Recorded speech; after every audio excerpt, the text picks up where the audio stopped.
Hello everyone मोर अन्य video सकलोके स्वागतम जानाइছো आशा करो आपनलोक सकलो भाले कुशले आछे। আজি मोर छोवालीजनीर बार्थडे तो मैं रातिपुवाई सोनकाले उठी भगवाনৰ ওচৰত শৰাই এখন আগবঢ়ালো। तार पिছত दुपरियार भात खाजলৈ বুলি যোগাৰ কৰিছো। এইফালে মই ভাজি লৈছো মাছ। এনেকে মই ভাত বনোৱাত ব্যস্ত হৈ আছো আৰু মোৰ হৈ গল গোটেইখিনি খানা। ইয়াত दाली या चिकेन और या माछ भाजी आलू भाजी और मिक्स भाजी और इफाले माछर टेंगा और इफाले आछे चिकेन तंदूरी और अकमान बनालो घरते मैं पायस।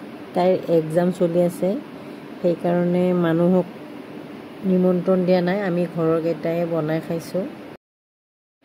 আৰু গধূলিলৈকে এটা কেক আনিলো আৰু তাই কেক কাটিলে আৰু এইবাৰ তাইৰ বাৰ্থডেটো এনে ধৰণে পালন কৰিলো। আৰু ভিডিওটো ইমানতে সামৰণি মাৰিলো। চাই কেনে পালে জনাব, লাইক কৰিব, কমেন্ট কৰিব এণ্ড সাবস্ক্ৰাইব। Bye bye.